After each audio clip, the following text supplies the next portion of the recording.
എല്ലാം സപ്പോർട്ട് ചെയ്യുന്നുള്ള എല്ലാം നിങ്ങളത് എടുക്കുവാന്ന് ഞാൻ ചിന്തിക്കുന്നില്ല. മനസ്സിലാവും. തൊപ്പി don't be sad, I am always with you എന്നോ. മുത്തേ ആ ഒരു കാര്യം പറയട്ടെ, ഞാൻ ഫുഡ് കഴിച്ചിട്ടില്ല ഇന്നലെ മുതലേ. ഞാൻ ഉള്ള പോലെ അറിയാം, ഇന്നലെ മുതലേ ഞാൻ ഫുഡ് കഴിച്ചിട്ടില്ല. കാരണം ഞാൻ ചെറുപ്പം മുതല് ഞാനൊരു കാര്യം പറ്റേ, ഇപ്പം പലസ്തീനെ സപ്പോർട്ട് ചെയ്യുന്നവരെല്ലാം ഇപ്പം പലസ്തീൻ്റെ ഇഷ്യൂ അറിയും. നീ 1-2 കൊല്ലത്തിനടുക്കുക അല്ലെങ്കിൽ ഗാസക്ക് ശേഷമല്ലാന്ന് ഇവര് പലസ്തീൻ്റെ ഇഷ്യൂ അറിയുന്നത്.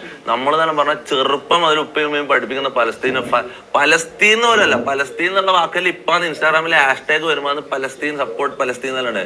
ഫലസ്തീൻ എന്നാണ് ഇതിനെ ശരിക്കും പറയാം. മനസ്സിലായി. ഇപ്പൊ ചെറുപ്പത്തിൽ ദുആർക്കുമോ നിസ്കരിച്ചതിന് ദുആർക്കുമോ ഉപ്പയും പഠിപ്പിക്കുന്ന ഏത് ഫലസ്തീന് വേണ്ടി ദുആർക്കാൻ. മനസ്സിലാവും.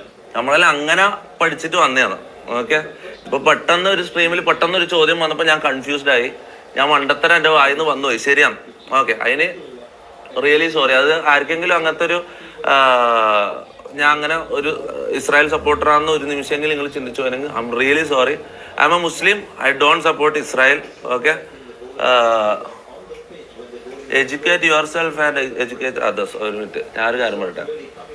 ഒന്നാമത്തെ കാര്യം, ഇവിടെ നമ്മളെ ഈ ഈ കൂട്ടത്തിലുള്ള ആരും പൊളിറ്റിക്സോ ഇതോ അല്ല, പൊളിറ്റിക്സ് അല്ല, സോറി, പൊളിറ്റിക്സ് അതിനെ കുറിച്ച് പറയാൻ പറ്റില്ല എന്നാ പറയുന്നത്. ഓക്കെ. ഈ കാര്യങ്ങളെ കുറിച്ചൊന്നും ചിന്തിക്കാണ്ട് നമ്മളെ ഗെയിം കളിക്കുന്നു, നമ്മളെ വേൾഡിൽ ഇങ്ങനെ ജീവിച്ചു പോകുന്നത്. അപ്പൊ നമ്മളോട് പെട്ടെന്ന് ഇങ്ങനത്തെ കാര്യങ്ങൾ ചോദിക്കും, നമ്മൾ കൺഫ്യൂസ്ഡ് ആവും. മനസ്സിലാവും.